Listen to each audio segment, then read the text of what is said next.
One of our favorite sponsors is back with us, Sunset Lake CBD. Yeah. If you're looking for CBD that actually does what CBD is supposed to do, look no further than our friends over at Sunset Lake. Let me break it down. Break it down, Mel. They're sustainably farmed, meaning they avoid pesticides and use sustainable farming practices to preserve the land for future generations. 1. 2, farm to table. They ship the CBD products straight from their door in Vermont directly to your door wherever you're at. Now that's cool. And third party tested. They test everything with a third party to ensure quality, dosage, and safety. You got to go over and check out sunsetlakecbd.com. They have so many products. Break it down for them, Apple. Well, they've got some new stuff going on. Like they always had pre-rolls, but now they got really cool packaging for it. And you can get CBD pre-roll flights of all their flavors. You can get the heavy hitter flight that also throws in some of their Keef blunts. They have a new CBD recovery body lotion. I'm excited about that. Mm-hmm. And what was the other? The other one with arnica. The extra strength muscle rub, 3,000 milligram with 5% lidocaine. So look, Oh, yeah, if you're lidocaine. sore, this is the stuff you want to rub on your body to make those aches and pains go away. They even have CBD infused coffee, so you can have coffee without the little jitter that you get from caffeine, and you have it in the morning and you start your day off right. Your body feels lubricated. You're going to sleep good. Yeah, and also they have, if you kind of forget to reorder, they've got subscriptions. And they're giving the No Simple Road family 20% off. 20% off. Put with in the promo code NSR20 when you're checking out at sunsetlakecbd.com. You're going to get 20% off your entire order. NSR20. And don't forget those cute little gummy bears. That's right. sunsetlakecbd.com, one of our favorite sponsors, is back.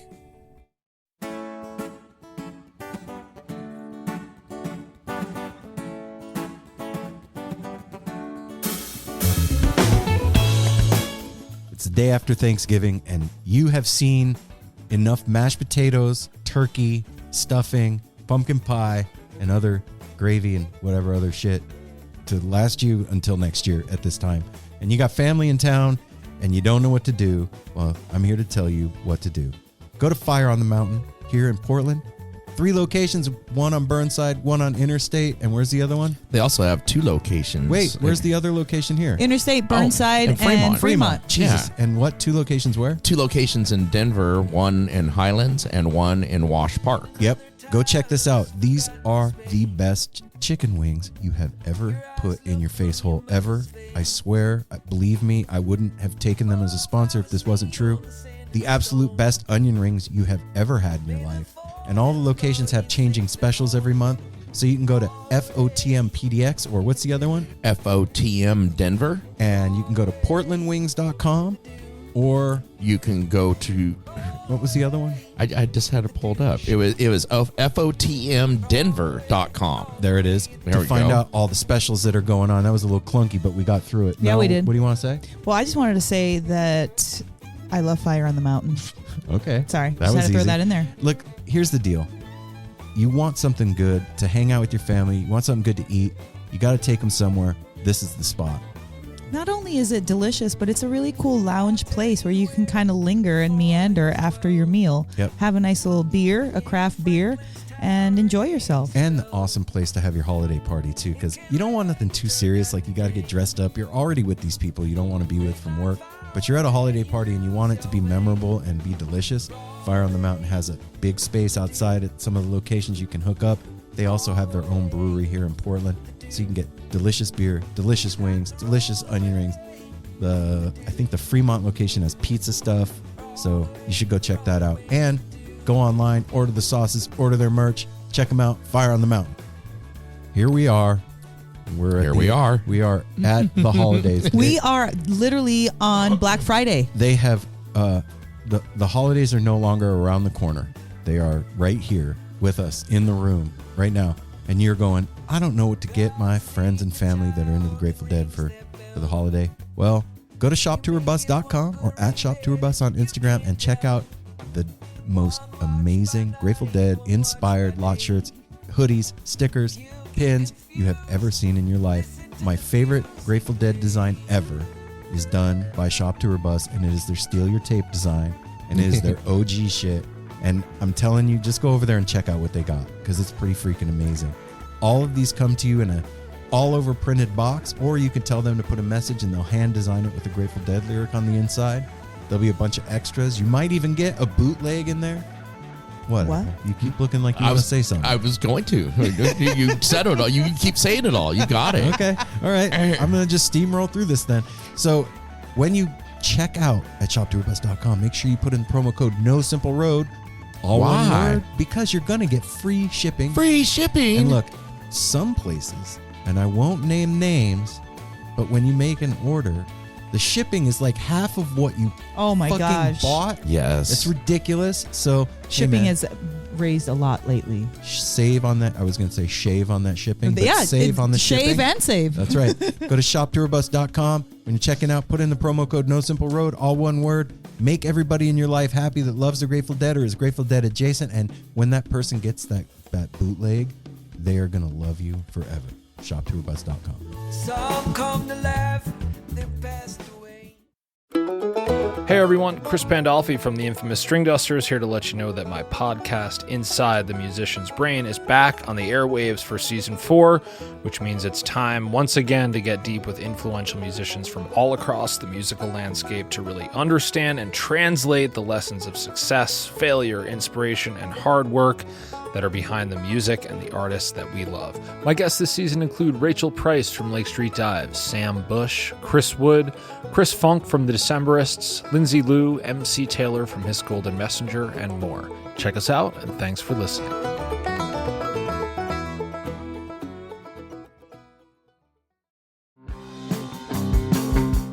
We're so excited to tell you a bit about today's sponsor, Music Masters Collective.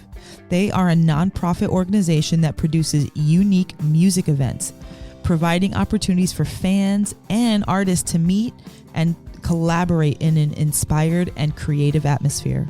Music Masters Collective events give you the opportunity to learn from world-class musicians like Otil Burbridge, Steve Earle, Richard Thompson, former members of the band, the Milk Carton Kids, Nikki Glaspie, the Fab Four, and Sean Colvin, and so many more. At an event like the Milk Carton Kids Sad Song Summer Camp happening this July, you can expect immersive classes, evenings of entertainment, excellent food, and a space for a lucky group of folks to learn, co-write, workshop, and perform with like-minded peers, all with the guidance of Kenneth Pattengale, Joey Ryan, and some of their favorite songwriters.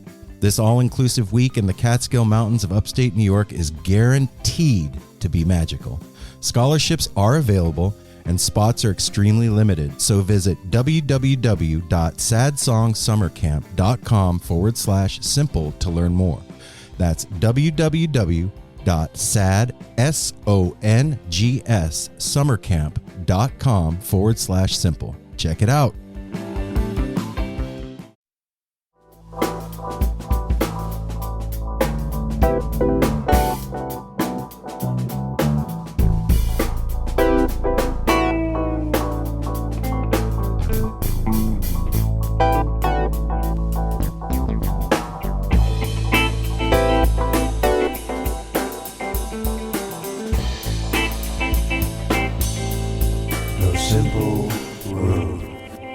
Whatever, dude, you're rushing. I know what I'm doing. I am not Russian. I'm mostly Swedish. I am Russian. That's some other things. We're recording right now, obviously, because you're hearing my voice, and then that means it's recorded. But we're recording the commercials, and then I just went and did the outro for the show, and we never did the introduction part, and I was just moving on. Well, actually, that's what we're doing right now. We're doing the introduction. This is the intro Welcome, part. everybody. What's up? Hey, we just got here. This is Aaron. And Mel. And Apple. Welcome to the day after Thanksgiving 2022. Our guest on the show is comedian Phil Hanley, Woohoo. member of the Grateful Dead family, amazing brother, funny human being, and other stuff. That was. I ran out of gas. Well, he's I an was hoping one of you guys inspiring would pick dude. up Yeah, the he's ball. an inspiring guy, and he is a crack up. And yeah. Right on. Yeah. Yeah. So we are like I just said, this episode is now out on Friday, Black Friday, actually, day after Thanksgiving. But for us, it is Wednesday, right? The Wednesday before Yeah, today's Thanksgiving. Wednesday, the day before. We haven't had Thanksgiving yet. We are patiently waiting for the stomach ache that you already have right now. All the festivities. And I just wish to everybody, because on the day after Thanksgiving, you always hope that everybody has a favorite dish, that there's like just a portion left of that pie or that dish, and everybody didn't eat it up, and you get to enjoy that the next day. But never mind. We won't get into it. I'm not going to tell you, because you'll make sure to eat it all. That's right. I would, actually. So Phil has a new special out. It is out on his YouTube channel. It is called Ooh La La. And look, this cat put a lot of love and hard work into this thing. I would love to see the No Simple Road family go over there and watch this. It's one of the funniest comedy specials I've seen in a really fucking long time. And that is saying something. Mel and I both don't watch comedy very much anymore. A lot of it's just not funny or too political or a laundry list of shit. And this is definitely not that. I enjoyed this all the way through. And I'm not just saying that because he's on the show. And his album, I love the title of his album. Listen to it on iTunes, Spotify, Amazon Music, Pandora. It's called Phil Hanley. Please don't chit chat while I'm pursuing my dream. That's right. Definitely don't do that. You know, it's always cool when someone reaches out to us that knows who No Simple Road is. And this was one of those times that Phil's publicist, I believe, reached out to us and said that he asked to come on the show. And fuck yeah, absolutely, man. Yeah, like, Please. I mean, it's very few people that we don't have on the show. And most likely, if we don't have them, it maybe isn't a fit for our demographic, or, maybe we're too busy with other stuff at the moment. But when you have somebody that wants to be on the show, absolutely, that's rad. Yeah. Especially someone who listens to the show. Yep. And it wasn't a stretch for us to have him on. Like this absolutely made sense. He's part of the No Simple Road family. Yep. And somebody this funny, like if you all haven't heard of him, you are stoked because you have a new favorite comedian now. You're welcome. That is your early Christmas He gift. is hardworking. I want you to just listen to how much he performs and like puts himself out there. Like, it is, like I said it several times. He's inspiring. What were you going to say, Apple? What were you looking at over there? Oh, I was just looking at, also you can go, because if you want to see more stuff other than YouTube and things like that, you can go to Instagram at Phil M. Hanley, and he posts all kinds of clips up there all the time. Yeah. He does so many funny bits. He is a master. I've said this already. I'll say it again. He's a master of working the crowd. You actually didn't say that already. You said it at the end. That's true. Now I'm confused. Yeah, you'll hear me say this again later. He is a master of working the crowd, which, and also we talk about that in the interview. It's kind of like how the Dead did. You never see the same show twice. That's what's refreshing about Phil. Is you're never going to see the same show twice because there's different audience members. He plays off that, which brings to mind much of like Robin Williams did in his early career. You never knew what you're going to get. He doesn't even know what you're going to get until it happens. It's spontaneous. It's improv. He is the jam bands of comedians. Yes. Yep. So we are going to get you to this amazing conversation with Phil, but we're going to do the business first. A little business. So follow us at No Simple Road on Twitter, Instagram, and Facebook. Go to www.nosimpleroad.com. You can get No Simple Road merch there. You can get a tarot reading like our friend did last week. Yeah, thank you so much, Dylan. Yeah, that's a 1-hour tarot reading with me and Mel over Zoom. You get a whole bunch of stuff with that, and that is the perfect Christmas gift for somebody that you don't know what to get them. That is at nosimpleroad.com. Also, you can call 971-808-1524. That is the tepid line. And I'm going to say this one last time, because the Taboo shows are over now, and I know 2 members of the No Simple Road family for sure were there. Nobody has called the tepid line to leave a trip report. Well, at least we got one photo and one little video. From Nathaniel. Yeah. Thank you, Nathaniel. Well, and John B did text me about it a little bit. Okay. John B. But Nathaniel, a little thank feedback. you. Appreciate Nobody called the tepid line, so please. No Simple Road family, if you were at Taboo's, please call in and let us know what you thought of the show. Especially if you were at the Billy Strings one. Hello, other people need to know about that weren't there. Yeah, Instagram is not How did enough. that even happen? Like, what, he just floated down? Did he come from the side? Did they announce him? How did it happen? Was he wearing butterfly wings? What song was it? And we know already because we saw the footage, but still, we want to know. 971 firsthand. 808 1524. Yeah, you've had enough time. I know your jaw was on the ground. You've had enough time to collect yourself. Security has made you leave. You're now at home. You've digested this, and you can tell us about it. Why do you say Mel, Aaron? Because we're always the last people at the show because you are either picking up trash or journaling or hiding under a scarf. Am I wrong? No. This is true. Fair. Mel is smart enough to pregame. Mel makes friends usually with the security, so they're not as harsh. They do let us linger. I have a really good rapport with security. Yep. Mel's best friends with every security guard at every show. They deserve it, first of all. Anyway, here we go. I won't do second of all. Moving on with the...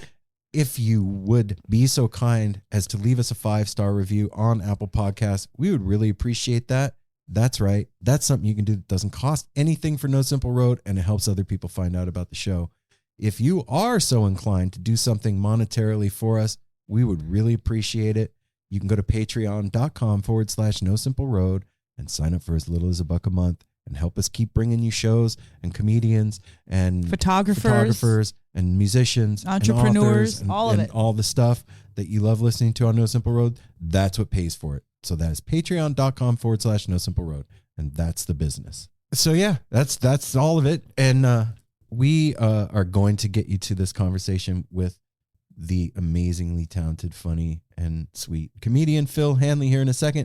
We have a special guest that is going to announce this, right, Mel? That's right. Who's this special guest? Well, you guys will know once.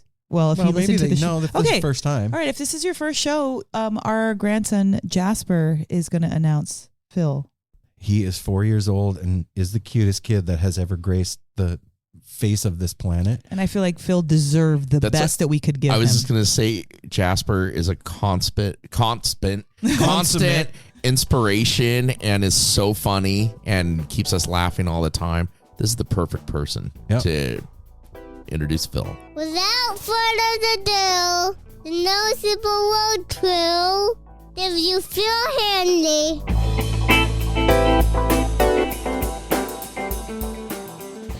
What's up, man? I'm good. I've listened to you guys for years. I'm so stoked to actually be on it. For real?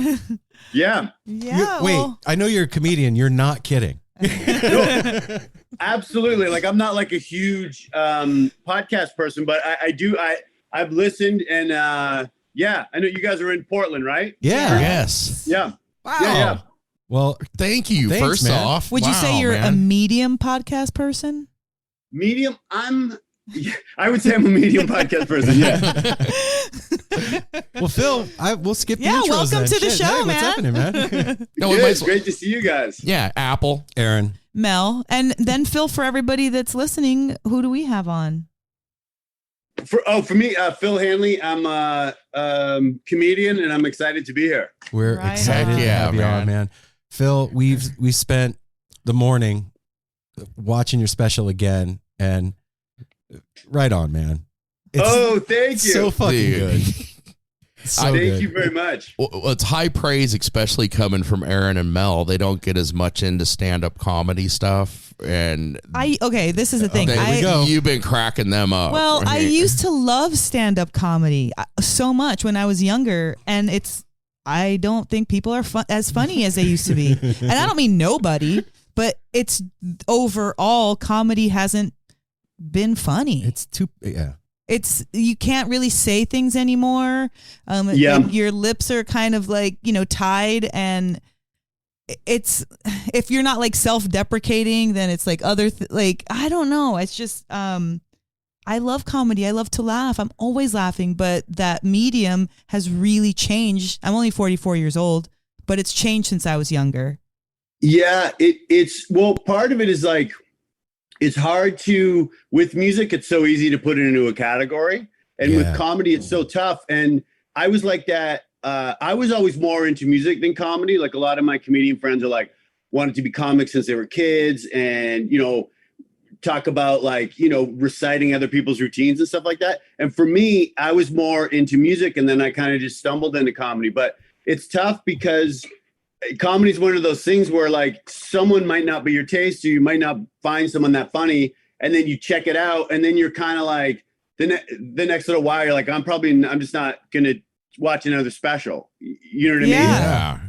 So I feel like that happens. It's weird. It's just hard to kind of find someone that you're into, or it's just so much easier with music because you can kind of put it into categories. Like if I describe my comedy, I'm like, well, I tell kind of set up punchline stuff, and it's autobiographical. You have no idea if you're going to find that funny at all. Right. But about the band, I could be like, well, we kind of sound like Wilco, but we kind of jam things out a little bit. And you're like, oh, damn, I might, really be into that. Right. Yeah. It's tough, but I do know what you mean. I love performing comedy, but I'm still more of a music fan than a comedy fan. I do watch it, and I love watching my friends and stuff, but definitely more stoked to go to a show, like see a band play, or more inspired by that. What's some of your favorite like current comedians and maybe past ones?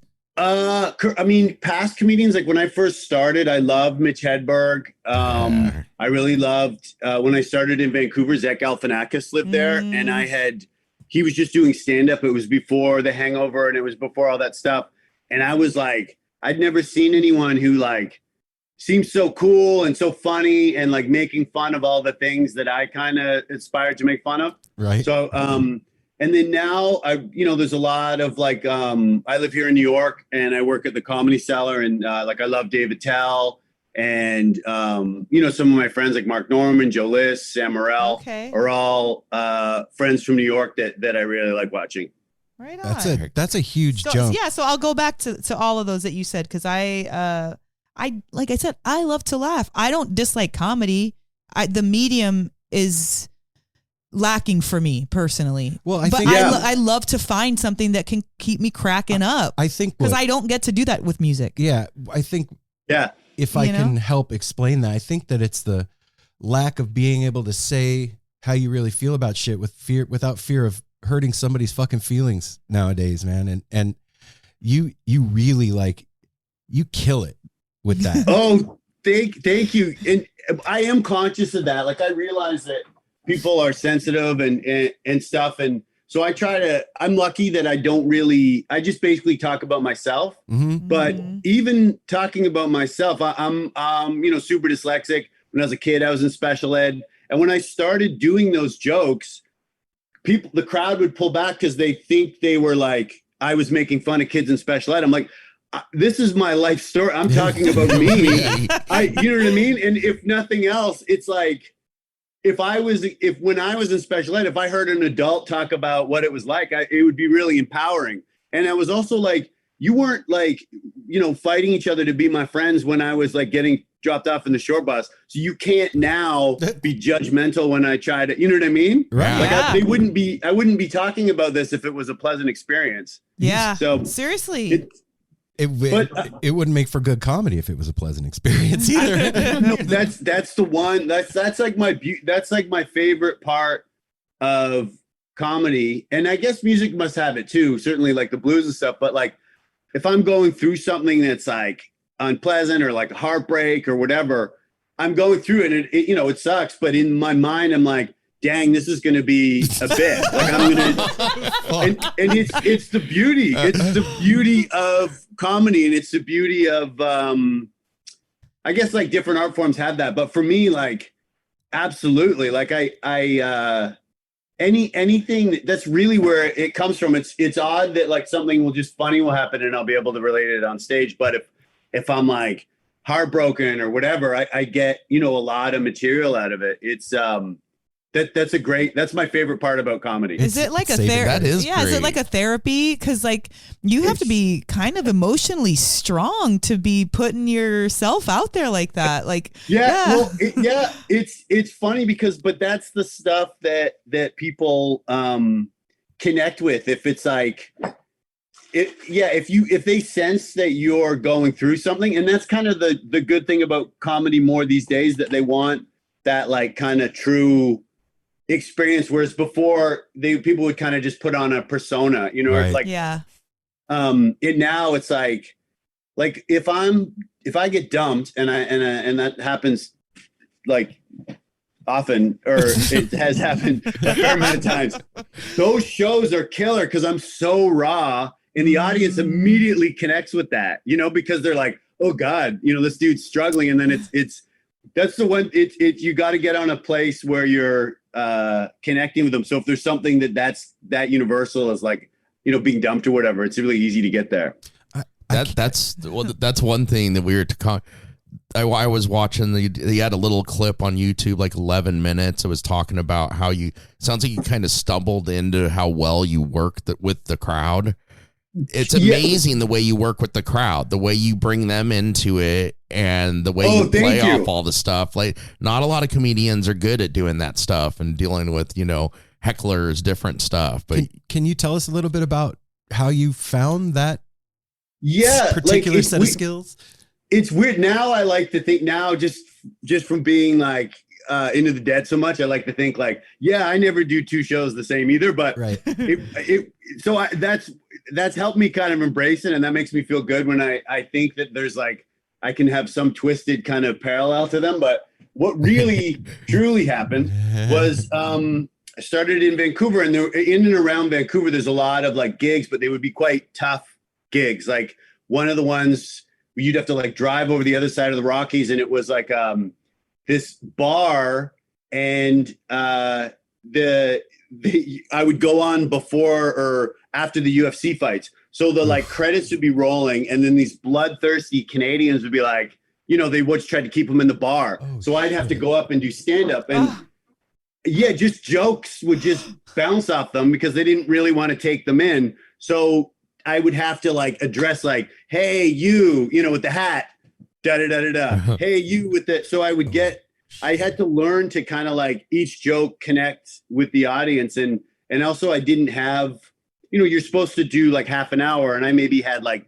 8 minutes of material. So I would really try to stretch it out and really hope a waitress or a server dropped a tray or like something happened. Most people would be like, oh my God, that's going to ruin my set. I'd be like, thank the Lord that that guy heckled me, or that like, you know, something happened, or, you know, a fight broke out or whatever, because then I could kind of stretch doing that. Cause that's a terrible feeling, not having enough material. That's scary. What if you're like a musician? You're like, all right, you got a 2-hour time slot. You got 15 minutes of 2 songs. It's the same. Yeah. I mean, I guess you would, you would. It's weird how like tough situations like that really help you evolve. And I think everyone, you know, there's certain aspects to stand up. And I think that was just kind of the one thing that it just kind of happened. It just kind of happened for me. So I think it was kind of situational. And also for me, it's the funnest part. I always hear like, or I've heard Bobby talk about like how music makes time disappear. Right. And I've certainly experienced that at shows, that beautiful feeling where it's like, you know what I mean? How long were they playing for? And when I'm working the crowd, you're so in the moment that time does kind of dissipate like that. So for me, it's kind of most fun of the shows. I have the jokes, and then whenever I can get out of the jokes and try to like get into the crowd, I always have the most fun. It's a trip. You know, you're talking about your love of the Dead, and like they were so unique and spurred a whole genre of music that happened afterwards that, you know, and no two shows are the same. All, you know, the songs relatively the same at the shows, but the improv is different every time. Yeah. And when Apple was telling me like he had watched that clip, and I was thinking about it, I was like, holy shit, he's playing improv music doing comedy on stage. Like it's the same thing. Thank you. Yeah, no, the crossover is totally there. And I wondered that when he was saying that, I was like, I wonder if that's from like listening to the Dead and like being in that improvisational world, transferring those skills, kind of transferred it over. I would love to, like, I would feel, I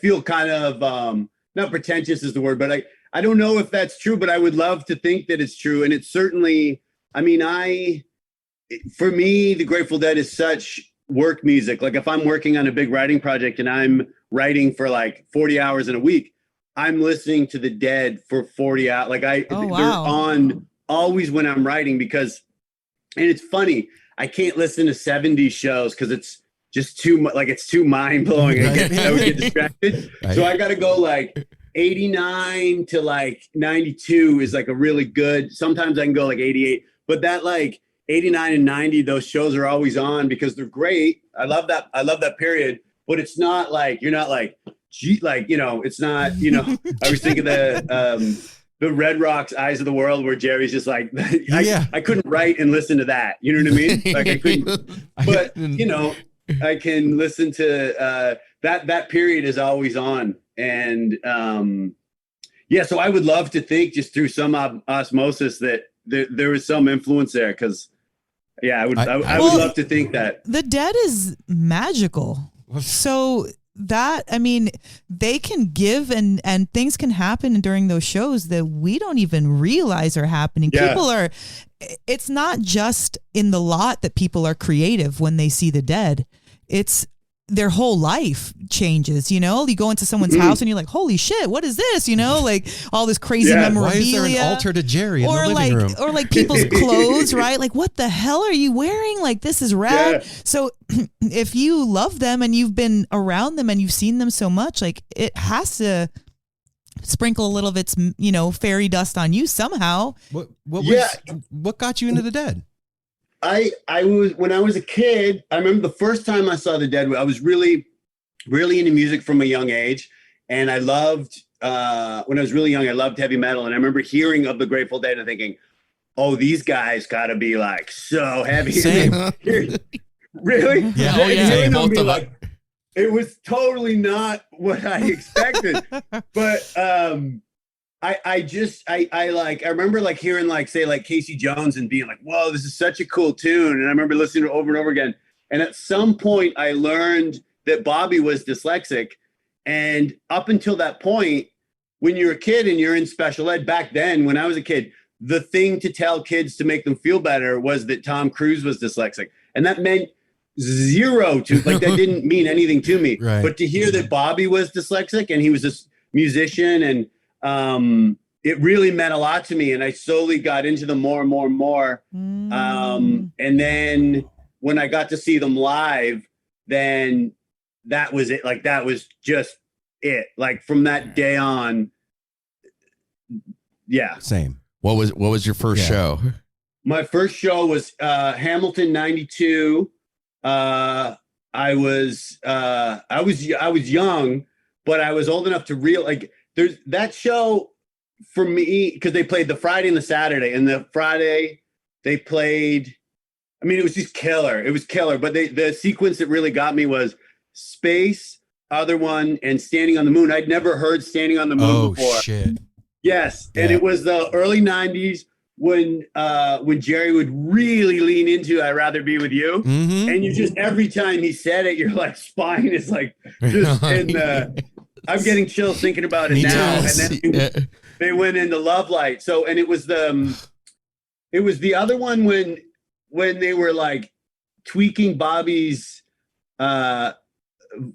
So he kind of sounded Daffy Duck. They would would be like, and you're just like, whoa. And I was on lots and lots of stuff. And God, yeah, it probably was, and it's so bad, like, you know, to say to like a girlfriend or something like that, but it really was the greatest night of my life. And like, particularly those 25 minutes were the greatest 25 minutes. Like, it was just so, Space was like, oh my God, what's going down? And then the other one, which I knew that tune, and then Standing on the Moon, I'd never heard. And I think, obviously Stella Blue, but I think Standing on the Moon is the greatest love song. It's my favorite love song. And I can get emotional every single time. Like, you just said it, and I got emotional a little bit thinking about it. Yeah, like he's in heaven, but he'd rather be on. And just the phrase "a back porch in July." Yep. I've never been in somewhere in San Francisco on a back porch in July. I love San Francisco. I've never been on a back porch in San Francisco, but it paints such a vivid picture. It's so tangible what it provides. Right. And then Love Light, just Bobby, full force Bobby. It was incredible. The whole show's great, but and there was a shakedown. Yeah, it was amazing. Yeah. Hell yeah. Sounds like a good show. Star. I thought we always let everybody's memory. When you're into the Grateful Dead, you remember your first show, especially so vividly. And because it changes your life from that. You walk out a different person. I remember my first show. The first song that really got me was the very first song they played that night. It was Feel Like a Stranger. And I was like, how do they know what I'm thinking? And then at the end of the night, after like the entire, because I got puddled and dislocated from my friends and the whole thing. And Jerry sang It's All Over Now, Baby Blue at the end of the show. Oh, man. And I was fucking done. I get chills thinking about it. And I know what you're talking about, how like I've been married for 25 years. I got 2 grown, amazing children. That really was the most impactful night of my whole life. I'm done. 25 years done. Oh. What year was that? What was the show? 2/10/89 at the Forum in LA. Whoa! And I didn't want to go. And really, and some friends were like, "You of everybody we know, you need to go see the Grateful Dead." And I was like, I don't really like them trucking. I don't care, and whatever. And the rest is history. And it's been like I said, that was the most impactful night of my life, and informed everything I did after that. And it's a trip to me to think that a concert, a fucking rock and roll concert, can do, what do you make of that, man? I mean, you learned like, and for what, this is the one thing, it's so impactful and it changes everything. Right. But the one thing that I always think about the Dead is like how, and it's, to me, it's such a metaphor for life, is like how, say, Feel Like a Stranger, if you took like, say it's like 10 minutes long, if you took like the 7-minute mark where it's really going off, you need all that other stuff to lead up to that, right? And I feel like life is like that in a sense. Like, it's so, Dead shows are so representative of life, and each tune is like kind of, does that make sense? Totally, like, yes. Everything leads, or for like what I was talking about, that other one was so trippy. You needed that space to get to the other one, and then the other one. And I feel like it's like, my girlfriend was like, well, she'll be like, oh, I wish we met like 5 years ago or whatever. And 5 years ago, I was, dating someone that wasn't particularly pleasant. But I'm like, I needed that experience to fully appreciate her. Yeah. You know what I mean? Yeah. And that to me is like when the Dead jams out a song, when they get to that really, the part that just, there's liftoff, you need all that other stuff. You know what I mean? You need Bobby to flub the one lyric and then to come back in, and it's so that, and that kind of starts making more sense just the longer I kind of listen to them. It's, but to that one event, I don't know. I guess it's like, I don't know. To me, it's like, say, like your first Dead show is like up there and above, like, say, like losing your virginity or these like monumental things, getting your driver's license, whatever the monumental things in life are. To me, like your first Dead show just changes everything, especially now that, Jerry's not, we don't, get to see him. Right. Yeah. And it's also equally as strange that people are still getting turned on to the music and going back and listening to old shows, and that same magic is still alive, recorded on a disc or a computer or whatever, whatever that energy or thing is still there and reaches out and grabs people still like 50 whatever years later. It's I know, it's so incredible. And you still, you're so lucky particularly if you got to see 89. I love 89. I love 89 and 90 so much. Good. That's such a gift to get to see to see them then. But yeah, like it's absolutely. I still think that you could not have seen the Dead with Jerry and still, you know, have that much love and devote that much time, like listening time and energy and stuff like that to them without that, which is, yeah, I mean, it's such a testament to them. It's so funny when like I did a podcast early. I've been promoting my special all week, and I did a podcast and the host was asking me about the Dead, and he was like, well, what's your favorite song? And it's so, but that's like a normal thing for a normal band. Right. It is. It's such you can't even, you know what I mean? So, well, it's like depends on the day. That's what I was going to say. It's more like, what's your favorite Dead song today? Yeah. What mood what's are your you favorite in? Dead song today? What show? Yeah. What, like, it's so much, you know what I mean? There's so many factors that it's so hard to kind of tap into it. That question is, tell me you're not a Deadhead without telling me you're not a Deadhead. Absolutely. Totally. I'll tell you what, one of my favorite things, like, so you saw Jerry and we had, it's weird getting older. Like Aaron says, he's 50, I'm 53. And we go to all these shows and you see younger people, and it's not like a bragging thing, but we have like a badge. Like you meet younger people and they're like, you saw Jerry, didn't you? And they're so enthusiastic. They want to hear about it.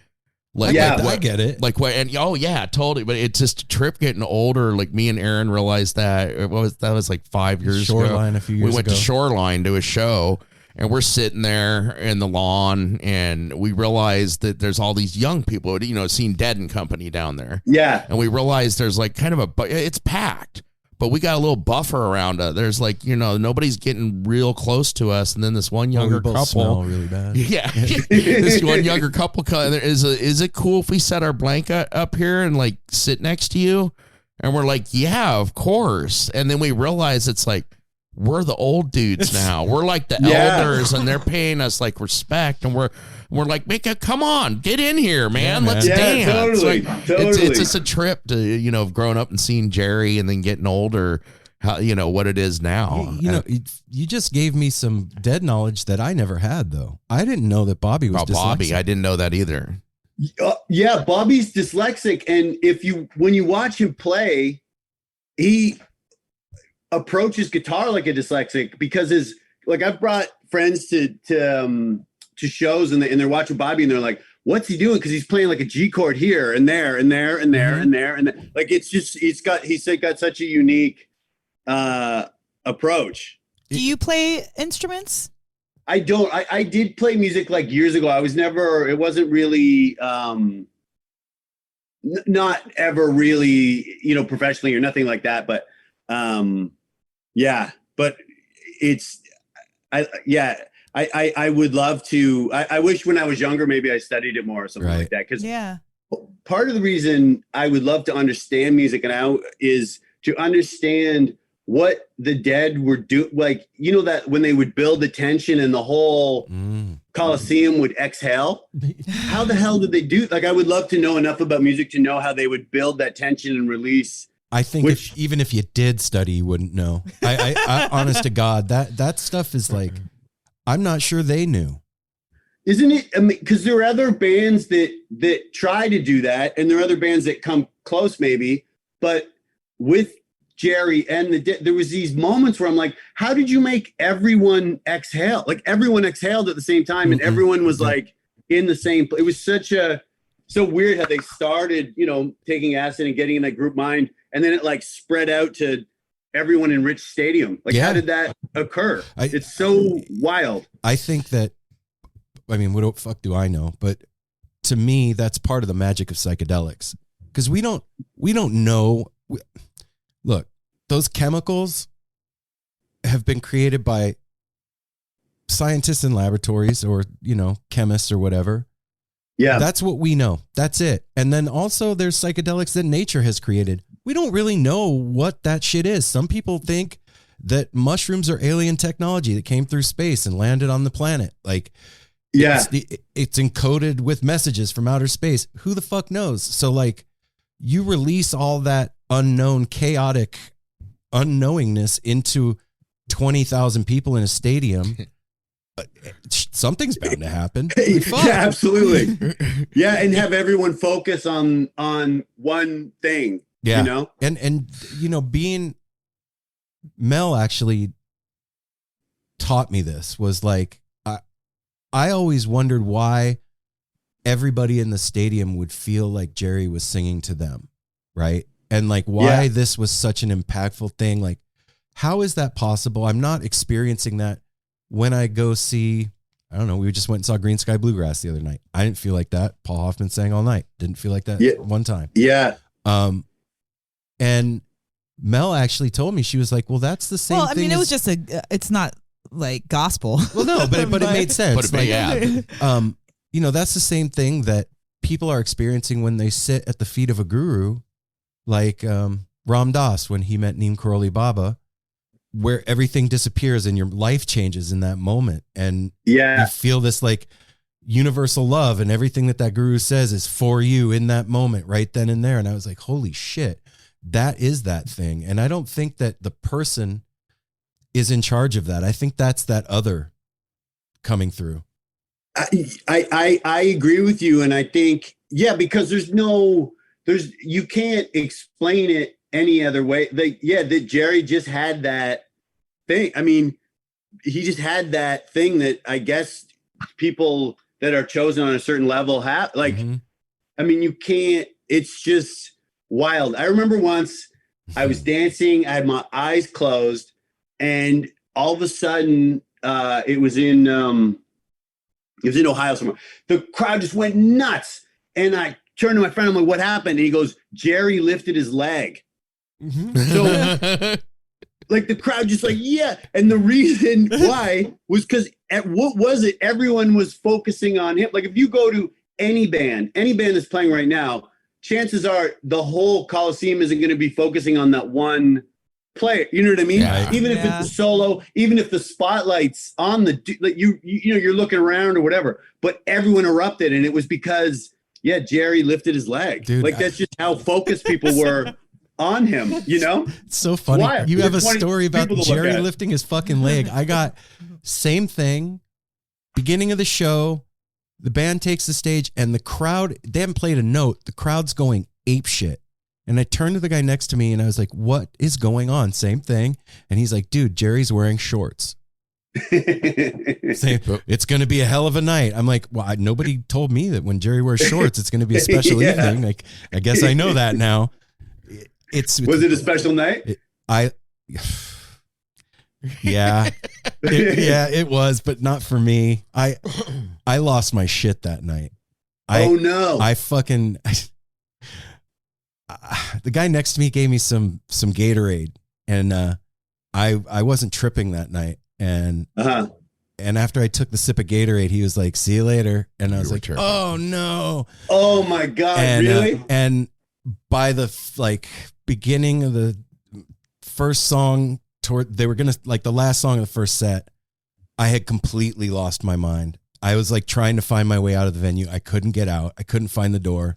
Whoa. I couldn't get out at set break because I couldn't figure out how to step over people.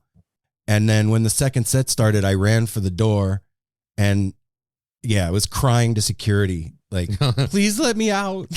Yeah. Oh, dude, I'm sorry. Oh, no. I mean, shit, it happens, man. Sometimes he's here now. He's fine. It's good material now. Sometimes the true. shit gets ahead of That's you, true. man. You know, especially if you're not ready and you weren't prepared and like your head's not right and whatever. No, and then you're going on a ride, motherfucker. It's wild that was that was the thing. I've never been dosed. There would be a time in my life where it would be the best news I'd had in a long time. But now, like, I would be vengeful. I would really not, I would need to really prepare myself. You know what I mean? Yes. Yeah. Oh, yes. Absolutely. Yeah. And in the moment, it was one of the worst nights of my life. But I'll tell you what, in hindsight, like now, that was one of the best learning experiences I ever had. Ever. Like what I learned in that trip that night, I've carried with me for the rest of my life. Wow. Like I learned respect for my elders that night, like big time. And like how how that community cares for each other and watches out. I wouldn't have ever made it out of that show had it not been for a couple of older heads with long gray beards and long hair that like were like, come on, brother, let's get you out of here and make sure you're safe. Like that. Oh, that's I learned amazing. everything about that night. And that's special, you know, that those hard lessons are good, I'm sure. And that's true with life, you know? Yeah, absolutely. Yeah, totally. But I hate the thought of,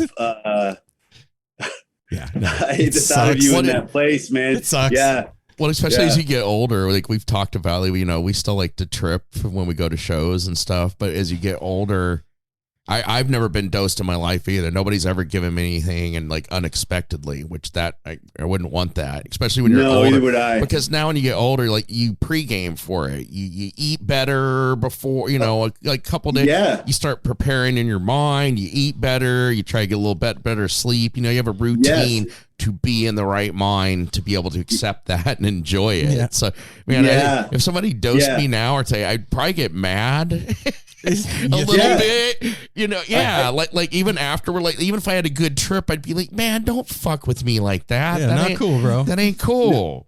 You know, Whereas when I was a kid, I would like my friends would be like, okay, come pick you up. I would dose, and then like my parents would like come home from work. Like I would like, you know what I mean? And I'd be like, okay, see you guys. And then you get in the car, you'd be like, do I look tripped out? And then you'd be fine. If I did that now, I would like all night, I'd be like, oh my God. But, you know, like you would just think about these things. Whereas when I was a kid, it was like, you know, whatever. You can roll with it a little bit more, you know? You roll with it a lot better. I know me and Aaron, both when we were younger, the most shit I ever got from my parents is when I was sober. When I was straight, they thought I was fucked up because I was fucked up enough. They were used to seeing me fucked up, so that was normal. And then when I'd like be out of weed or whatever and shit, then it'd be like, what the fuck is wrong with you? You're on drugs? Totally it's like, fine. no, I don't have any drugs. Can I get $40? Shit. You know, I would think that feeling of anxiety, I guess is what that is, would be equivalent to walking on stage as a comedian for the first time. Like that's got to be fucking terrifying, brother. It is yeah, like when I first started, because it wasn't like when I was a kid I was in drama or anything like that. I had no experience, Right? And it's so wild. You would wake up with like those first like maybe like 100 shows or hundreds of shows. You'd wake up and your first thought would be like, oh, I got to go on stage tonight, you know? And Yes. you slowly get used to it to the point where, I mean, I've done it for, you know, like 18 years or something. So I've done it so much that I don't even, I'm aware. Like last night I had 3 shows. So I like tried to sleep in a little bit because I knew my last set was going to be late or whatever. But besides that, yeah, it kind of just becomes part of your day. And you get a little more like hyper focused or whatever, but unless it's like TV or certainly for my, you know, recording my special or something like that, there'd be a little bit of nerves. But yeah, you really get used to it. Really? Over time, you would get used to it. For sure. I guess that goes kind of the same as doing this. Like when we first started doing this, I would be panicked. You know what happens when you are panicking? What? You can get dope weed to help chill you out. Okay. Where would I go? Apple? Well, if you're up in the Portland area, you could go to Define Premium Cannabis. What? Yes. What would I get? Well, it depends on what you wanted. I'm a little paranoid. I need to just chill out. I need to relax. What can I do to get rid of that edge? Well, the first thing I would suggest would be gummies. CBD gummies and the THC gummies are 1-to-1 gummies. There's so many ratios out there. Nerd. But if you're feeling panicky, one of the first things people always ask, what is the most immediate effect? My question would be, do you smoke? If you don't smoke, we got to go other avenues. If you smoke, there's nothing better than flour for that immediate kick in of flour. It's the fastest way to get it to your system. Well, my point in asking was, this is what you're going to get. You're going to get personalized, individual attention for what ails you. And that's what Apple does. He'll ask a couple questions and then hook you up with the perfect smokable or topical or whatever it is that you need to set the mood right. And there's 2 locations here in the Portland area to serve you. There's one in Hillsborough, one in Forest Grove. If you want to talk to Apple personally, you can go into the Hillsborough location Monday through Friday. He will come out of the back dressed like a pharmacist with a stethoscope around his neck, and he'll take the stethoscope and put it on the case and find the perfect cannabis product for you. So go check out Define Premium Cannabis, everybody. They're our sponsor. You should get high and go check it out. And now we'll get back to the interview with Phil. What is a city without its music? The legacy of the New York Philharmonic is incredible. Nearly 2 centuries of history. That's a lot of music and a lot of stories. I was sitting on stage for the very first time thinking, I can't quite believe this is happening. Join me, Jamie Bernstein, as we explore the history of the New York Philharmonic. It's the NY Phil story made in New York, a podcast about a city, its people, and their orchestra. Listen wherever you get podcasts. Before we were sitting down to do an interview, we would all feel his anxiety. Yeah. And it would, whether we had it or not, now we did, because he's like, Okay. yeah, I would just be like charged and like, and now it's not like that. Now it's comforting because I look forward to it. I think before, and maybe this is with comedy too, like you're not comfortable with yourself yet doing the thing. And as you get more comfortable with yourself doing the thing, you're comfortable. So no matter who's there or who's coming to the show, I'm comfortable. So they're going to be comfortable too. And even if it's like a lame show or a great show, the comfort is there, you know? And I wouldn't say we've had any lame shows. I can't think back on what are you going to, what are you think? A couple of We've had stinkers. I wouldn't say stinkers. We've had a couple kind of weird ones. That's weird he is used not to always bad, worry about before. Like, where do we, because we don't prepare other than knowing the person we're going to talk to, looking at material, kind of like we did with you. We've all heard of you. I've watched your stuff before, but I jammed everything in this morning, like crammed again to have it fresh. Yeah. We don't prepare. One time he prepared a list of questions, and that was one of the interviews that was not that good. That's the one that comes to mind when anybody ever he had a list of questions, and so it was not organic. It didn't flow. But the person, we didn't know a lot about the person, so he kind of did it to prepare. But we just like going into it and letting it go where it goes and having a conversation. Part of it. Yeah, absolutely. And I think it's one of those things where it's like, after you learn that it goes well enough, then you just kind of get comfortable with it. You just kind of have faith that it's going to be fine. So what was the, like, I've never thought to myself, you know what? I think I'm going to try comedy. What was the thing? Well, I think a lot of it was when I was a kid, I couldn't read in school. I was forced to just be there anyways. And it was so boring. So because they'd be like, well, read 20 pages. And then I would be like, okay, I can't do that. And then they'd be like, and then we're going to talk about it. And I'm like, well, I didn't, it was just both parts. I couldn't participate. Yeah. So it was, and it was from first grade to, grade 12. So I would recess or lunch, whatever. I think I was really dying to communicate with people.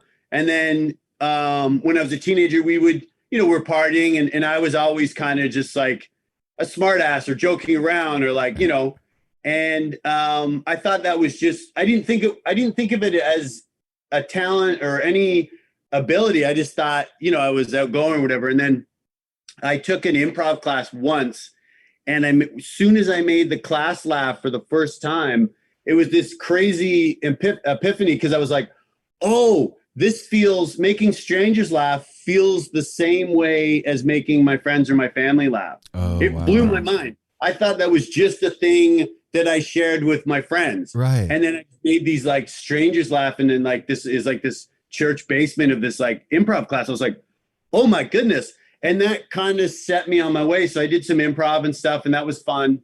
And then I tried stand up, and right away, I just loved it. And it feels good to connect with people and to make people laugh. It's just fun, It does feel good to make people laugh. You're right about that.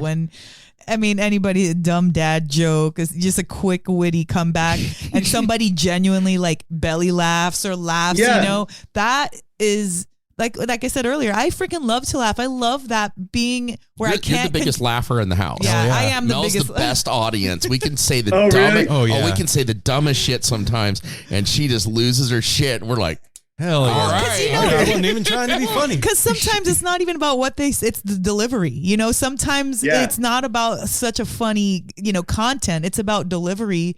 And I live with 3 guys, and I love women. I'm not hating on women, but women are not as silly on a regular day in, day out basis. Yeah, I know if I'm by 12. if I'm by myself all day, I'm not gonna be so silly. But if I'm with the guys all day, I'm definitely gonna pull out some silly stuff. And so it like helps me to stay fun and young and dumb and silly. And I love that. It's the best feeling to genuinely like be able to laugh from nothing. She has a laugh that permeates the concrete, and she has one of those laughs that's good, like you hear through everything, and it's infectious. Oh, that's beautiful. You want to get up and go see what's so damn funny. You would like definitely be calling her out at a show. Oh yeah, I'd be in the back, like, you need to come up here. That's beautiful, because I mean, it's like positive energy going towards the person. You know what I mean? Like to make someone laugh, or it just feels good. I gotta ask you a weird question. Sure.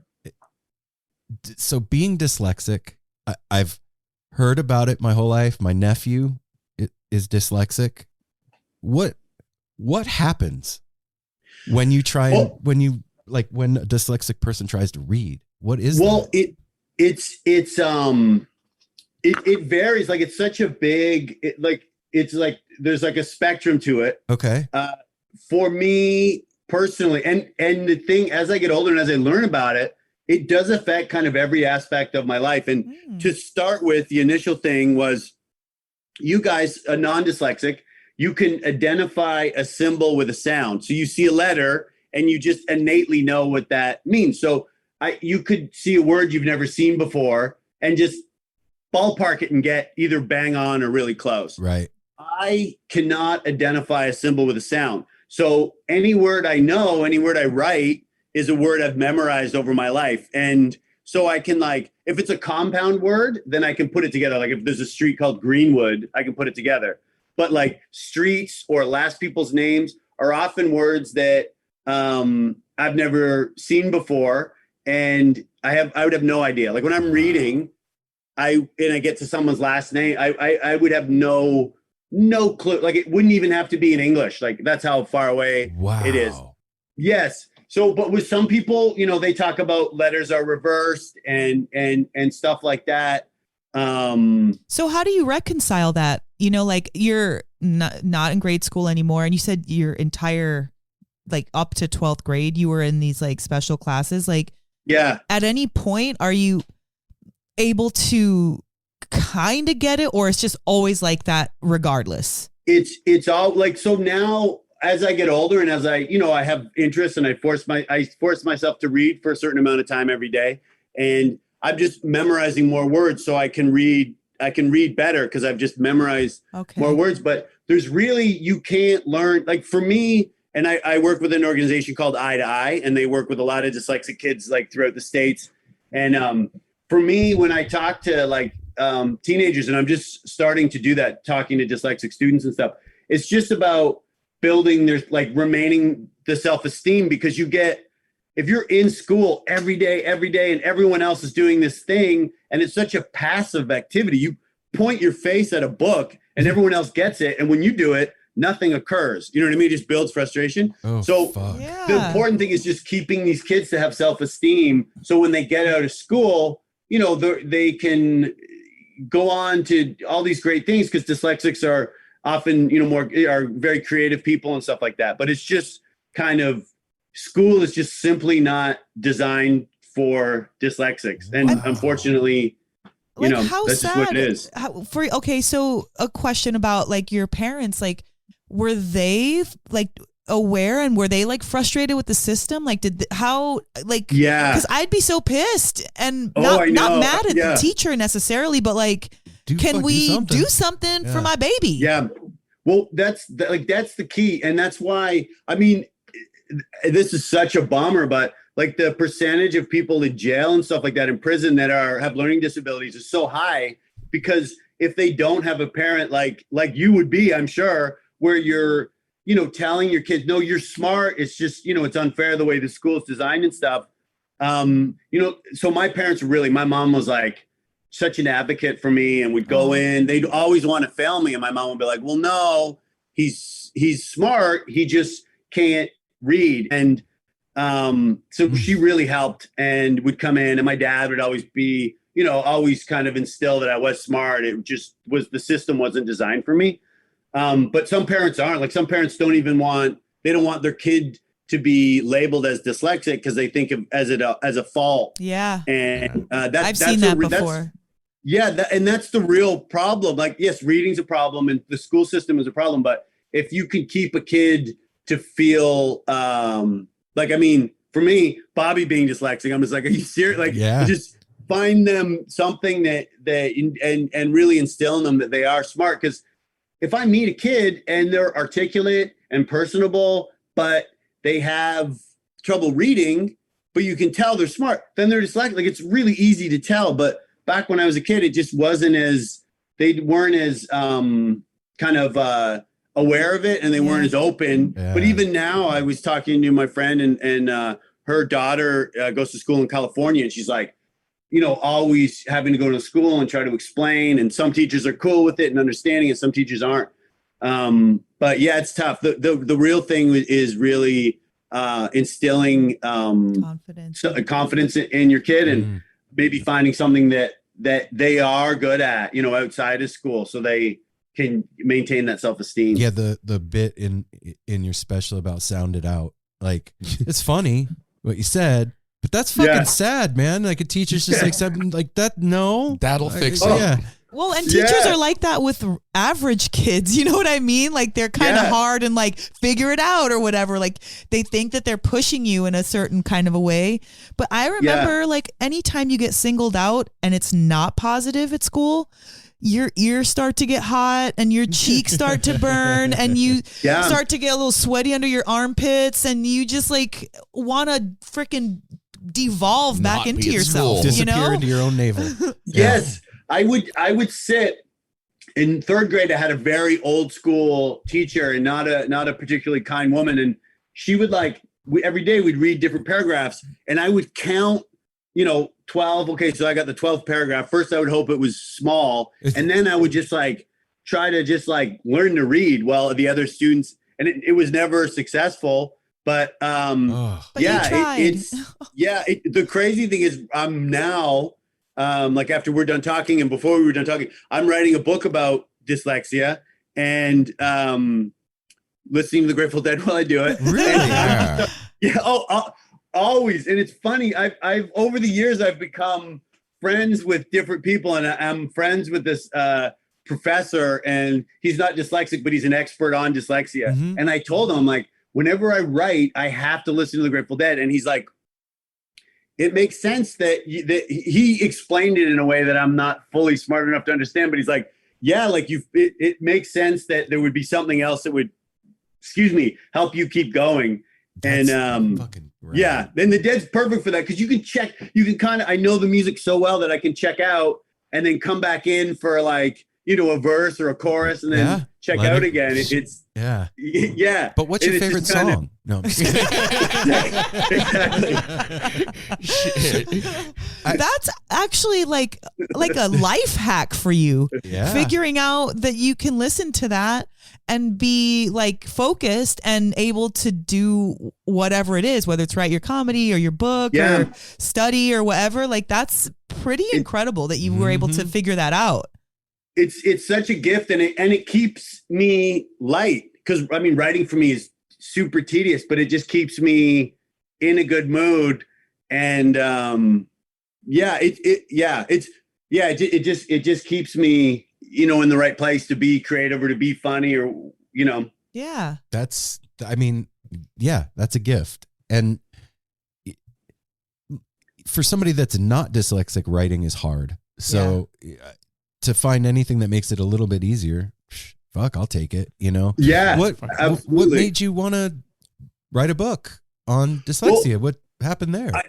I was presented with I was presented with the opportunity, and I started writing this like proposal, and it took like 4 years to write this proposal. And then we sold it last year, and I started doing it, and doing what really kind of drove me was doing the research for it. I started reading books that other people had written about dyslexia or different learning differences, and it was blowing my mind. It was like, it's like when we talk about going to a Dead show, it feels so good that you don't get to talk about, Jerry giving you goosebumps 20 years later with average person, right? Right. Yeah. And it was the same with reading these books about different people with dyslexia. I'm like, oh my God, I thought this was such an individual experience, and it was shared by these people. I really wanted to write something that people could read and be like, oh my God, I go through that. And also, school is terrible, but when you get out of it, if you're dyslexic or if you struggle in any way, you're like a coiled spring, because you weren't able to do these things, and now you can, gear your energy towards something you can do. And so my book is like, the goal is for it to kind of be the positive side of struggling with this, because if I wasn't dyslexic, I wouldn't be talking to you guys right now. I wouldn't be living in New York. I'd still be in Canada. I wouldn't have been able to go to City Field. Like, I wouldn't just see the Dead and Co. Or there's all these positive things that I get to do. I wouldn't do comedy. I wouldn't get to tell jokes. I'm sure I would have just got like the same job that my friends got, growing up or whatever. Yeah. So I am grateful for it. Or been a lawyer like your brother. Exactly. So I'm so, I wouldn't, be dating the same person or hanging out with my friends that, I'll see tomorrow or whatever. So it turns out that it is a gift, but it just was, took a long time to kind of unwrap to realize that it was, Wow. Yeah. You had to figure out how it was a gift. Absolutely. Yeah. And I needed the perspective of, it's still like, if I was meeting someone tonight for dinner and they say the name of the restaurant, it's an Italian name, no clue. I can probably guess what letter it starts with, so it's like little things like that where you're trying to put it into Google Maps and you have no idea. Like, you face these frustrations kind of every day, but overall, I'm like, thank goodness that I'm dyslexic, because again, I wouldn't be chatting with you guys right now. That's what a perspective. Yeah, man. Yeah, that's and healthy. I would imagine that your comedy could easily go into motivational speaking. Oh, really? Yeah, because everything that you were just saying about the book and about how it felt as a kid, even someone who's not dyslexic, who's had something happen to them as a kid, can really understand what that feels like. That kind of, like I was talking about earlier, about embarrassment, that heat or whatever. And then to turn your exact Achilles heel into a blessing and to something that you're actually passionate about, like there's plenty of dyslexic people out there who aren't talking to dyslexic or professors that are like, dyslexic, have this incredible insight. And so it's almost more than just comedy that dyslexia has really given you. It's like giving you this positivity for learning differently and put it out there. Yeah. Oh, well, yeah, thanks. I would love to think that it I would love to the idea. I've never really thought of it like that, but I would love to think the idea that it would motivate someone or help. It took a long time to get that perspective, but I really think, like anything, it doesn't even have to be like a learning challenge. Anything you go through, you at least, you build empathy, and you all of a sudden understand people better, or people that have been through the same thing, or Absolutely. Well, I think that, like you just said, I think comedy is motivational in its own way, because of like knowing somebody, like the jokes about the ex-girlfriends, that this and that, the not having a dog as a kid, people relate to that and get something out of it. And then this all I had a question about this too, but first I went last year and I saw Chappelle here at Moda Center in Portland, and people were walking out like arm in arm saying this is what, especially after the pandemic, it was like that was truth. Like that's what this world needs more is truth, and he's definitely not afraid to say what the hell he thinks or to who or whatever and everything. Yeah. But then my question out of that too is that in your stand-up special, you had to follow Chappelle. Was that yes? That has to be nerve-wracking. So I started comedy in Vancouver, and I love Vancouver. I love the West Coast, but part of my motivation to move to New York was getting to see, I'll at the Comedy Cellar, my home club where I perform every night. I get to see, like Chappelle is there, and Chris Rock is there, and Amy Schumer is there, and Louis C.K. is there, and like all the kind of, these people that are kind of the best at what I do. And it's very, very motivating. But okay, wait, you just said you perform every night? I do, yes. If I might take now with the book, I might take like say tomorrow, for example, I have a writing deadline. So tonight I'm not performing, but when I'm doing stand-up, you perform every night. So you go on the road. Sometimes if I'm performing on the West Coast, if I fly back to New York, I might take that night off if I do like a cross-country flight. But you generally perform every night and could easily, do a few shows every night. Yeah. Wow. A few spots. I'm just dumbfounded at the amount of things you have to be able to say for 7 nights a week, 6, even if it's 5 nights a week, 4 nights a week, let's say. That's a lot. 2 nights a week. No. But seriously, like that's a lot of content to come up with, make fun of, I riff off of, whatever you want to say. That's a lot. Yeah. That's a lot of memorization. Yeah, it is. It's a lot. Well, you work on, so like in the city in New York, the spots are only like say 15 minutes. And then on the road, you'll do like 45 to an hour each show. And you work on jokes and you try to get them. I'm always trying to get them as concise as possible. So to take out, any extraneous word and then try to get them like, so you try new stuff each show, but you're also kind of just like doing a lot of the repetitive of the same material just to try to get it just right. Like sometimes you'll have an idea and you're like, I know this is funny, but I'm not explaining it right, or they're not connecting with it. I'm not using the right words or the right timing and everything just to get it just right. You have to do jokes kind of over and over again, the way you would rehearse a song or something. Yeah, I was thinking like you're a lyricist, basically. Yeah. That's. Oh, I've never thought of it like that, but there is a similarity to a song in a certain way. Yeah. Chris Rock, for example, I always think his style is very song-like because he'll go back to, you know what I mean? Like he'll be like, Deadheads love to eat carrots. And then he'll be like, Deadheads love to eat. He'll keep going back and he'll talk, whatever the thing is. Yeah. Not that that's Chris Rock, but he'll keep going back to explaining the concept or whatever. So it seems like a chorus. But in a way, I think there are similarities to songs for sure. Wow. And, working those rooms where those big names are coming in, like I know some local musicians and stuff that like, the upper tier bands will come to watch them play and they're shitting their pants when those guys come. Is it like that for you? Like, does that put pressure on you when those guys are in the room and you're like, fuck? Well, yeah, like it's weird because the way the cellar's set up that often there's like a bar and a restaurant upstairs. So often they're up there, but like if I'm about to go on and I know that like Chris Rock is going to go on after me, then you'll like, okay, so he'll probably catch the last 3 minutes. So you might be like, okay, I might try some new stuff at the beginning, but I'm definitely going to close with some bangers because you know what I mean? Yeah. You're going to try and true. You don't want the beginning of Chris Rock's thing to be about the last few things he Absolutely. The crowd booing you. Thanks, man. Yeah. Yeah.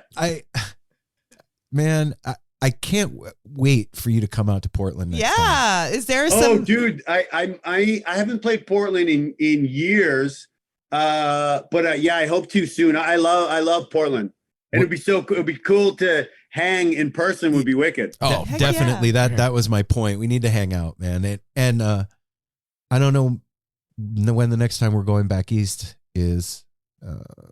Yeah, we're not making it out for New Year's, but yeah, we'll have to stay in touch for sure. So, yeah, 100%. I want to hear about why this specific comedy show is so special. The special? The one that you're promoting.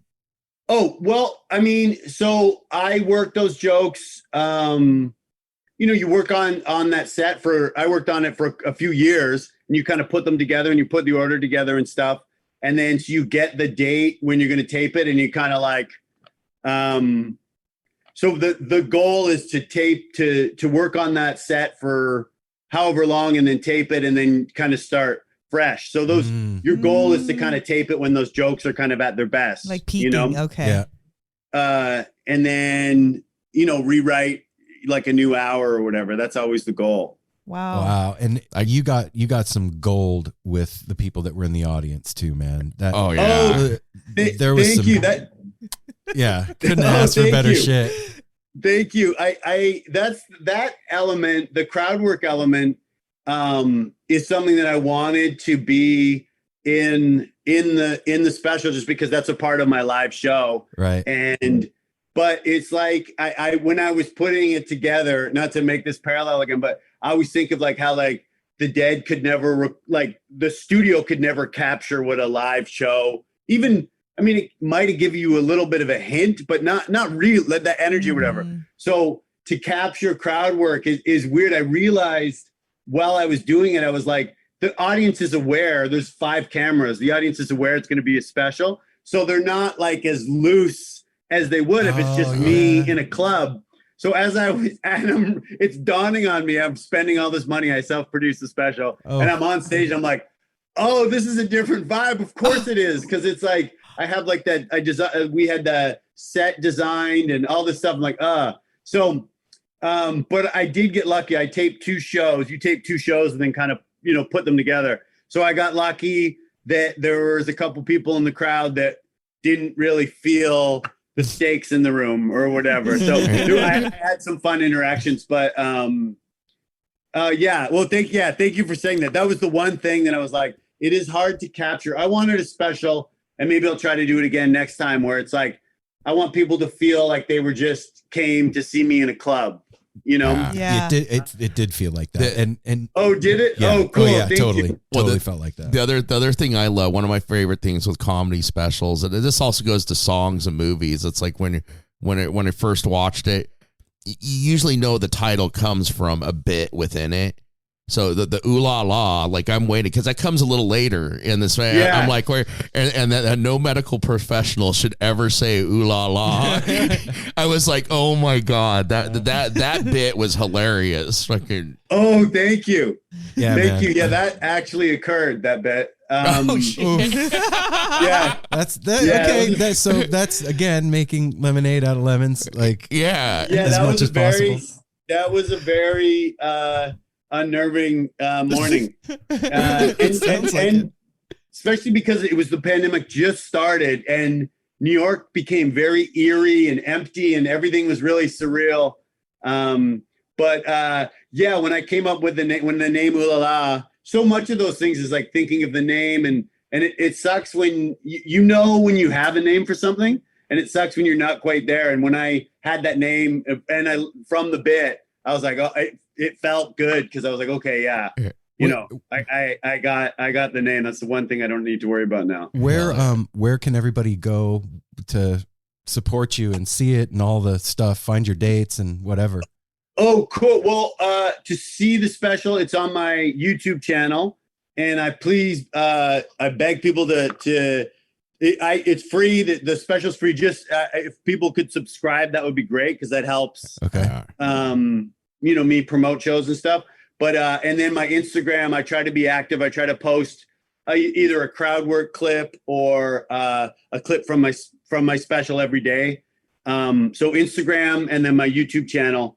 YouTube channel to watch the special, and then my Instagram, I'll always promote shows and stuff. And I promote my shows on my website too, philhanley.com. But my YouTube channel, so just Phil Hanley, and you'll you'll see the special Zulala. It's right on the top. Cool, man. And when you do book a Portland date, please let me know. You got a place to stay. You don't got to stay in a shitty hotel. Oh, sweet. For Sweet. real. I appreciate it. And are you the one that does your Instagram? Yeah, I'm doing my Instagram. Yeah, so please, I'll DM you my phone number. Yeah, and then I'll give you my number back. Okay, and, cool. Yeah, that'd be great, man. All right, man. I can't wait to hang in person. Also, thank you so much. We love that when we first come on. It makes us so comfortable that you were, like you said, you're a listener and you've been listening for a while. A lot of times, but podcasts, like you said, a lot of people, it's not their thing. And to hear that you've been listening for years and like we're looking forward to being on the show means so much. Yeah, man. Oh, dude, Apple, I was so stoked, and I'm doing a fair amount of press and podcasts. And this one, I was so excited to talk to you guys. And also, I don't listen to a lot of podcasts, so I'm doing a lot of stuff that I haven't really listened to or I don't know. Right. And you guys, I know the format and I know the podcast. And for years, because I remember when I first heard of it, I loved your logo and No Simple Road. I was like, that's such a great name. Again, coming up with names. Right. That must have been a eureka moment when you guys were like, No Simple Road. It was It was a fuck up. You have to tell him. You have to tell him. Really? Yeah. The lyric is there is a road, no simple highway. And there's check it out. And it was in the very first episode. I said, I think we're going to call the show No Simple Road, and just didn't catch it and went on. And I released the episode. And as I was listening back to the first one, I was like, oh, fuck. I said the lyric wrong. That's crazy. Well, I mean, that's a dyslexic thing. Really? That I must have had, because I always thought I would sing along with that song, and then an hour later think, oh, No Simple Road is a great name for a podcast. I didn't realize it was you made a mistake. Cool. Yeah, and it was a beautiful mistake. Yeah. And he does all the logos and stuff too. And I just want to say, Phil, too, thanks for being so open about everything. I know you are in your comedy, but when you're talking about yourself in a conversational or interview format, it's a little different. And so just thank you for that, because I know that people out there that are dyslexic or even not can appreciate that, because it just helps when you have more information about something you don't know. It's so much more helpful when you're going forward in life, and I appreciate you explaining that, because like you said, it's an umbrella, it's a spectrum. So, most people think, oh, you can't read, or you see, like you said, see words backwards or letters or whatever, like we don't know. So only people that are able to tell us, or, bold enough to tell us, we get to figure it out. So thank you for sharing that and giving us a little bit more info going forward. Oh, thank you very much for letting me. Yeah, man. And same thing when the book, when you get to the point with the book or anything you're doing, like Aaron always says, I'm saying at this time, reach out so we can help promote whatever you're doing. Oh, that'd be great. Yeah, man. And I want to share, I want you to send me on Instagram the date and the place of your first show, and I'll send you mine. I want to listen to yours. Oh, dude, I would love for you to listen. Yeah. I would love for you to listen. One last thing about my first show. Yeah. A young man, very just tripping. And we get to Cobb's Coliseum. As we're about to walk in, the doors fly open. Hell in the Bucket is playing, and a guy who, thank goodness, he didn't look injured. He looked like he was probably just having a bad trip, was being like carted out, but like it was like doors open, dude coming out, Hell in the Bucket playing. It was such a like, whoa, holy shit. Going to Hell in the Bucket. If there was a video for it, that would have been it. I wonder if he was enjoying the ride. Moment. Yeah, no shit. Yeah. Wow. All right, brother. We love you, man. Thank we'll talk you, to you man. soon. Thank you so much. appreciate I'm it. so grateful to be on your podcast, and I can't wait to hang in person. Yeah, Heck man. yeah, Looking man. forward to it. Have a great night. Right on. Have a good writing session, man. Too. Later. Thank Peace, you. Phil. Bye-bye. Dope. He was fucking dope. That was fucking great. What? I love that. As soon as that, and we're recording this right now after what you just heard, and we just listened back, and the last thing, dope, fucking dope. It's just funny. It is just funny. So, I mean, you just heard that. You need to go check out his special. You need the ooh la la. Mm-hmm. You need to go check it. There are a lot of clips out there. Phil has been around for a while doing stuff, and he is one of the tops in the game at playing off of the crowd and the audience and engagement with them. Yep. And if you are in Michigan or Texas, between the 1st and the 10th of December, go to philhanley.com and check out the dates, because he's going to be having quite a few dates during the 1st through the 10th of December. You know, it felt really good to have Phil on the show. It just felt good. It was really cool to hear that he listens to No Simple Road. That's like, I can't think of another time that that's happened.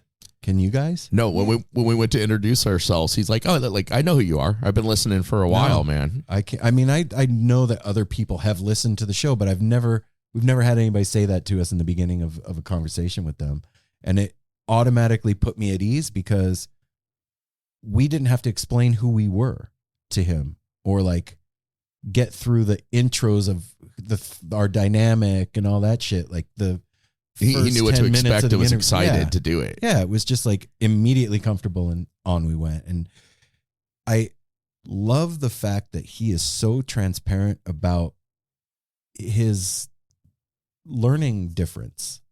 Do you know what I mean? Like, yeah. I don't think that's a disability. I think that could be you're just wired different. Well, I mean, a disability in the sense that like everybody has like can read and then he can't. That's the part that's hard, but he's made it like part of his superpower. Yeah. And the fact that he's writing a book, and he was saying how hard he has a time reading books, and that's like a huge F you to any type of dis-ease or whatever, right? It's like, fuck you. You don't know Look me. what I'm doing. You don't control my life.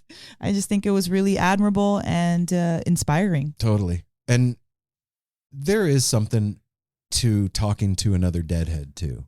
Like you have this shared experience that transcends anything that you need to explain to each other. It's just a knowing that you both have that, like, I don't know. It's really, it's like having an inside secret, like an inside joke. You just already are, you kind of have the same mind when it comes to a lot of things in life. Yep. And it really does shape how you behave and interact with people. Oh yeah. It's a different vibe for sure. And the other thing that got me with Phil was like, a lot of comedians are depressed, kind of sad people. Yeah. And he did not strike me as that. He seemed very happy and cool and upbeat. And like a lemonade maker, Yep. you know, total lemon into lemonade. And that is, like I said a second ago, inspiring, but like how cool to bring comedy into your life into and your tragedy. Yeah, that to kind of like, okay, like another F you to try, like, okay, we broke up. Well, you know what? I got a new bit out of it now. Yeah, totally. Yeah, man. That's more material right there. Those sad things. So it's just cool when people are able to not wallow in their shit. And you know what? Maybe even you do wallow in it, but you still find the pearl in there somewhere. You heat up the mud that you're wallowing. Yeah. Enjoy it. No, you know what, everybody? I want to say thanks for hanging out with us on the day after Thanksgiving. Yeah. I hope you had an awesome Thanksgiving. Hope it was great, and that weird uncle didn't do the weird uncle thing, and that your family all got along and nobody talked about politics. And I'm going to say this because this is important. Uh-oh. No, it is important. I'm seeing people all day shopping for Thanksgiving. And there are some people out there that are in your family right now that have different dietary restrictions as you.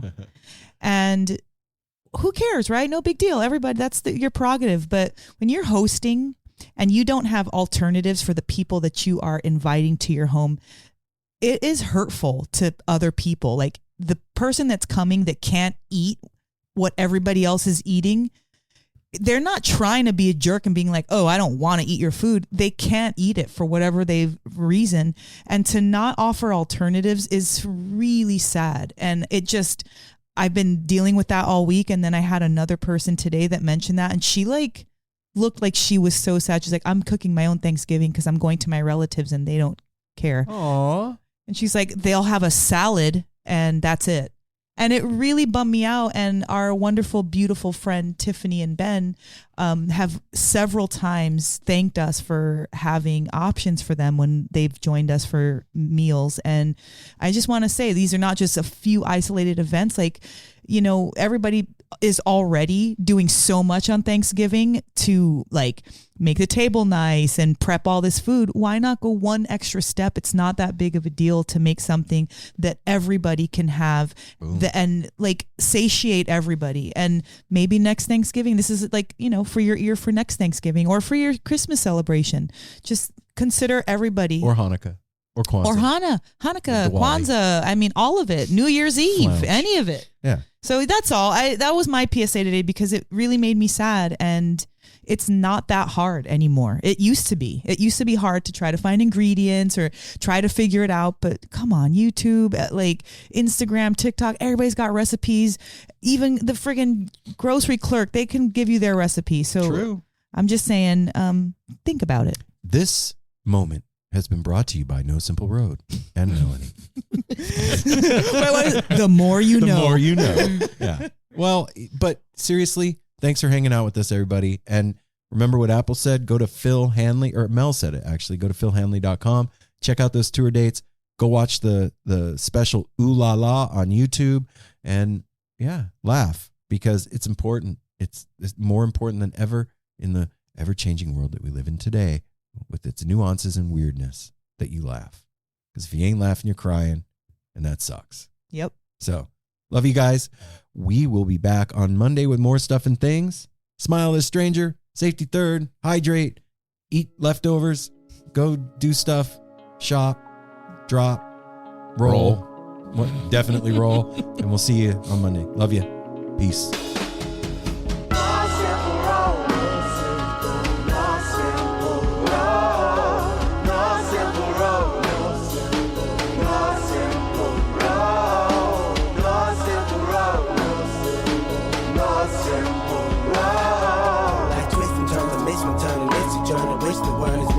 But it's a burden.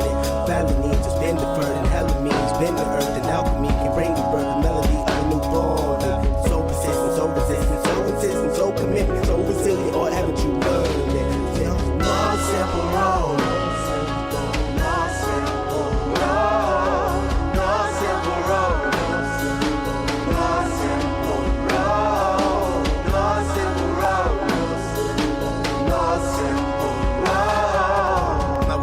Shattered as I focus through the spot in the corner that is still intact. The react is both a defense mechanism as well as a fear. We've traveled this road before, so we may think, but it's a tad bit of strange similarities that feed an A equal A complex. The fears of your past do not equal the perplexities of the current road.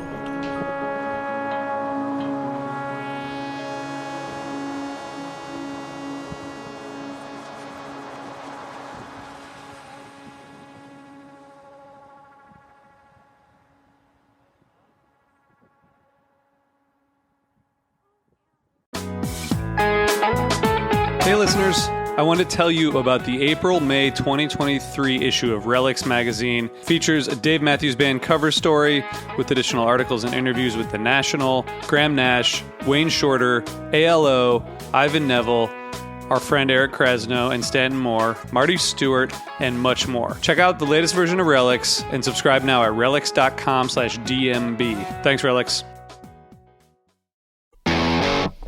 Ever wonder what a punch from Elton John feels like? Or how you'd cope with having turned down the chance to be in Nirvana? Or what signal Keith Richards gives when he wants you to get the hell out of his hotel room? Fans of Too Much Effing Perspective don't have to wonder, because they've heard these exact stories and a jillion others on our podcast. I'm Alex Hoffman, former tour manager for Radiohead. And I'm musician and comedy writer Alan Keller. On the TMEP show, we get guests like Nancy Wilson from Heart, Jeremiah Freites from the Lumineers, and Modern Family's Julie Bowen to tell us things they may have only shared with their therapist, clergy, or a TMZ stringer. So join us on Too Much Effing Perspective. That's EFFING Perspective. The only podcast you crank up to 11.